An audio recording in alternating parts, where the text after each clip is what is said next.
Doctor Shweta and I welcome you to my channel फिजियोवर्स।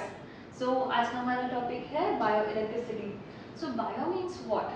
The word itself indicate जो bio living organisms के लिए and electricity is a conduction of charge. अब बाहर हमने circuits में देखा था, हाउस होल्ड सर्किट्स में it's why electron.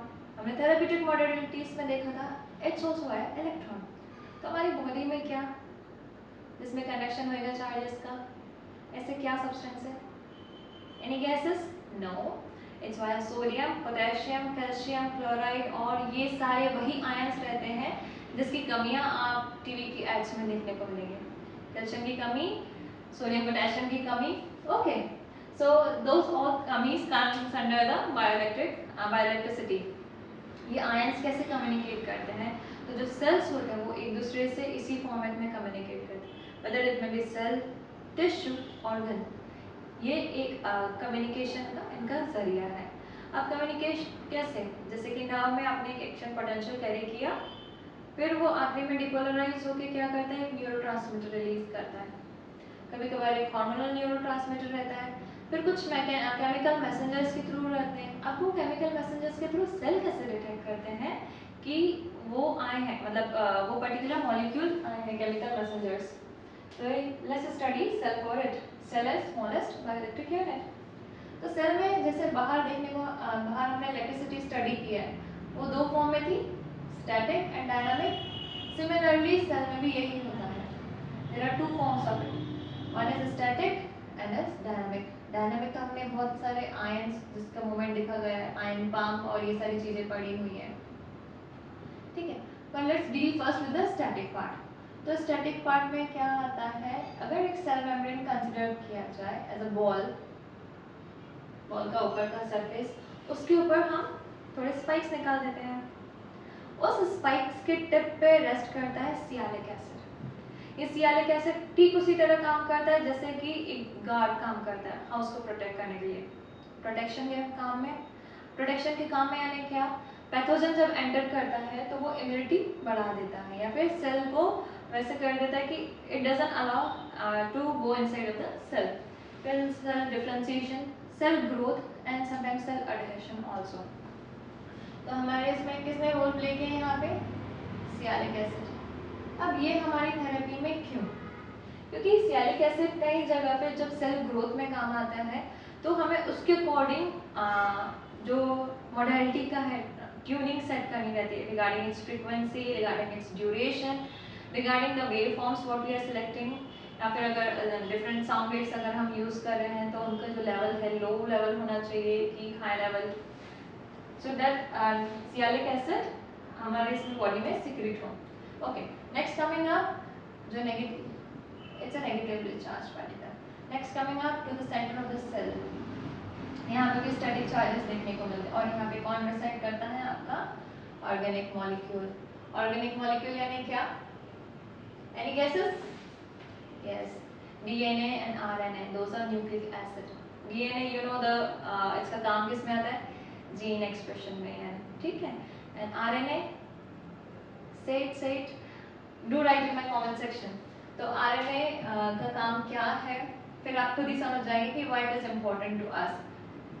So these nucleic acids carry negatively charged particle, यानी ये लोग होते हैं negatively charged। तो जो static charges जो कैरी कर रहे हैं वो क्या है? negatively charged। अब आते हैं हमारे जो डायनामिक चार्जेस हैं। तो डायनामिक चार्जेस कहाँ पे रहते हैं?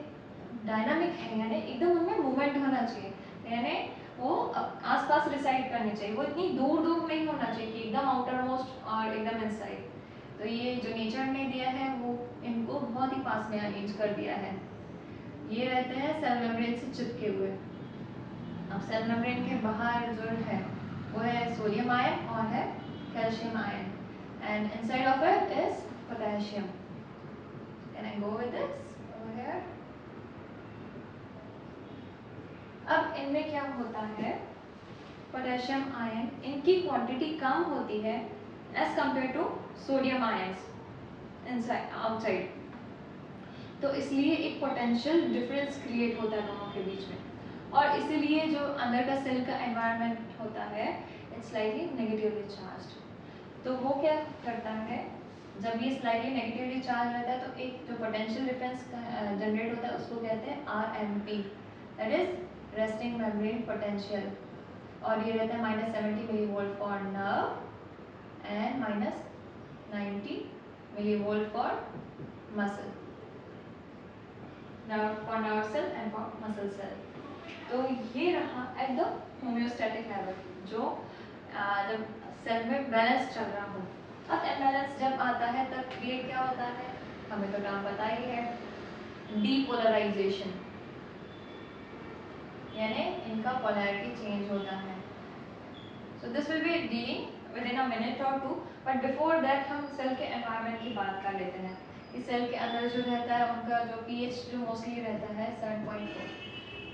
टू रिमेंबर, ये हर एक सेल का फिक्स नहीं रहता है। जैसे कि ब्लड का पीएच फिक्स है, पर when you go for the different organs का जब हम क्या कहते हैं टेस्टिंग करते हैं तो इनका पीएच फ्लक्चुएट होता है। तो हम 7.4 एज जो काउंट होता है it's for the blood mostly, okay. And चूँकि वो पूरी बॉडी में फ्लो करता है, तो अगर पीएच अल्कलाइन हो जाता है यानी अल्कलिनिटी बढ़ती है, so it's the chloride and bicarbonate pump activate हो जाता है। उसके एक्टिवेट होने से क्या होता है, जो बाइकार्बोनेट आयन है वो बाहर की तरफ जाता है एंड क्लोराइड आयन अंदर। And opposite goes for acidic. Acidic में अगर पीएच एसिड हो गया तो यहाँ पे जो क्लोराइड आयन है जो कि HCl अंदर फॉर्म कर रहा है वो बाहर की तरफ हो जाता है एंड बाइकार्बोनेट आयन अंदर की तरफ आ जाता है, ताकि वो क्या करे, पीएच को बैलेंस कर सके। So this is the one thing जब इम्बैलेंस क्रिएट होता है। And secondly it's the depolarization. ये फिनोमेना हमको कई दफा साथ में, मोस्टली ये फिनोमेना साथ में देखने को मिलते हैं।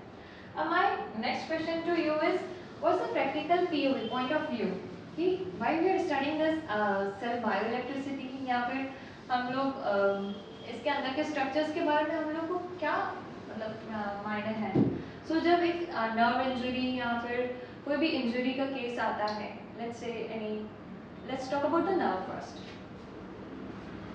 तो ये ले लिया नर्व, तो नर्व में हमको क्या देखने को मिलता है, नर्व का कंडक्शन। ये कंडक्शन कैसे होता है, थोड़े से सोडियम आयन अंदर चले जाता है सेल मेम्ब्रेन से, डिपोलराइज होता है, और नर्व में हमको क्या देखने को मिला, कंडक्शन, यानी एक्शन पोटेंशियल आगे प्रोपोगेट होता है, ओके। पर तब जब कोई भी एक कंडीशन आती है, let's see about the neuropraxia, isn't it a simple condition, पर इसमें होता क्या है, ये आपका यहाँ पे आपने बहुत दफा फील किया होगा कि if you are stuck over here, आपको अगर हिट किसी ने किया यहाँ पे तो आपका पूरा हाथ में झुनझुनी आती है, it's pain also is over there is some numbness after some time, ठीक है। तो उसमें एक्चुअली में अंदर होता क्या है, उसमें डीमाइलिनेशन हो जाता है फॉर स्मॉल पार्ट्स। फिर डीमाइलिनेशन के बाद तुरंत वहाँ पे स्वान सेल्स आती हैं। डीमाइलिनेशन जैसे ही होता है यानी वहाँ पे oxygen supply, blood supply hamper हो जाता है, तो ब्लड वेसल का वापस रीस्टोर होना है वहाँ पे। And secondly thirdly axonal sprouting, यानी जो एक्सॉन्स जो सही है, जो अफेक्ट नहीं हुए हैं, वहाँ से एक्सॉन्स जाते हैं हमारे ताकि कंडक्शन रीस्टेब्लिश हो जाए। कितना मतलब बहुत वेग नहीं बनाया हमारे नेचर ने हमको, जितना कॉम्प्लेक्स के साथ साथ अंदर से हम बहुत कॉम्प्लेक्स बीइंग है, पर हमारा वर्क सिंप्लीफिकेशन कितना ज़्यादा है, सी। तो इसलिए जब आप वर्क कर रहे हैं using, if you are using any type of modality, you should remember कि न्यूरोप्लेक्सिया को कितना टाइम हो गया, whether it is acute stage और 1-2 दिन हो गए हैं, ठीक है। फिर उसके अकॉर्डिंग अगर 1-2 दिन हो गए हैं तो we can see the axonal sprouting also. और अगर तुरंत है, जैसे कि अगर इन्फ्लामेशन रिड्यूस हो गया, पहले तो रेस्ट ही करेंगे, ठीक है।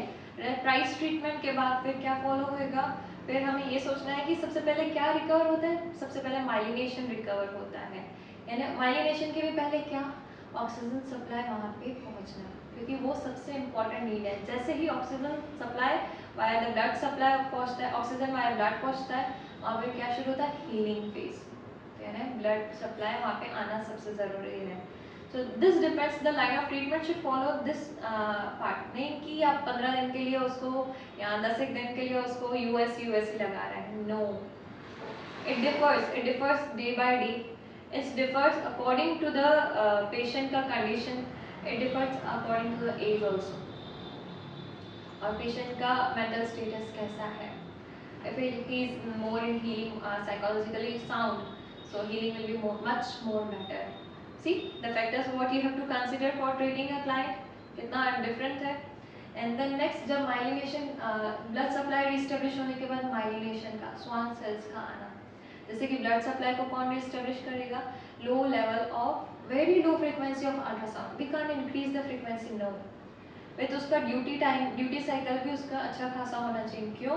क्योंकि वहाँ पे दूसरा अगर एक्चुअली इंजरी है, let's say if it's a nerve fibre, यहाँ पे इंजरी हुआ ये पर्टिकुलर सेक्शन में, और अगर हम यहाँ पे हाई इंटेंसिटी अल्ट्रासाउंड की सप्लाई कर रहे हैं तो ब्लड सप्लाई को तो नहीं बढ़ाएगा, पर यहाँ पे क्या करेगा और इन्फ्लामेशन को बढ़ा देगा, जो कि इन्फ्लामेशन सबसाइड हो जाता है उसको और बढ़ा देगा, तो ये नर्व डैमेज और करेगा. हम लोग फिर उसको ट्रीट नहीं करें, हम लोग फिर उसको डैमेज करें. This is a bluff treatment we are using.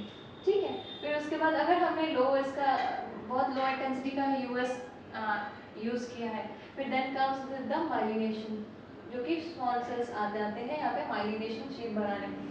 अब इसमें आते हैं बहुत ही छोटे करंट्स, माइक्रो करंट थेरेपी, यहाँ पे पल्स्ड काइंड ऑफ टेंस जो यूज़ होता है, ट्रांसक्यूटेनियस इलेक्ट्रिकल स्टिमुलेशन, इसमें बहुत कम intensity, never ever unless and until उनका क्लाइंट का स्ट्रेंथनिंग वाला पार्ट नहीं हो, तब तक आप उनको बढ़ाएं नहीं करंट की इंटेंसिटी या ड्यूरेशन को. डू जज according to the condition, not according to the patient tolerance. Okay. तो ये यहाँ पे आपने फिर श्वान सेल्स के बारे में किया. फिर next coming up to the axonal sprouting. Axonal sprouting वाला फिनोमेना जब माइलिनेशन कंप्लीट होने के कगार पे आता है, तब धीरे धीरे जाके स्टार्ट होता है वो एक्सोनल स्प्राउटिंग. कई केसेस में न्यूरोप्लेक्सिया में स्टार्टिंग में ही हो जाता है, बट सीवियर केसेस में it occurs later. Axonal sprouting यानी जो दूसरे के फाइबर्स थे, दूसरे एक्सोनल फाइबर्स थे, वो ट्रीट होते हैं, यानी वो क्या करते हैं, नर्व के इसको फंक्शन को रीस्टेब्लिश कर देते हैं, ताकि इसमें हीलिंग अपनी जगह पे चलती रहे और इसका फंक्शन जो है वो रुके नहीं. See how the line of treatment differs by knowing each and small details. It's not according to कि आपने ये कंडीशन है तो इसमें आप यही यूज़ कीजिए. So the practical POV, what should be remembered in this part? Okay, so if you want any other POV to be discussed with, so do please write in the comment section. And till then, take care, enjoy summers, bye bye.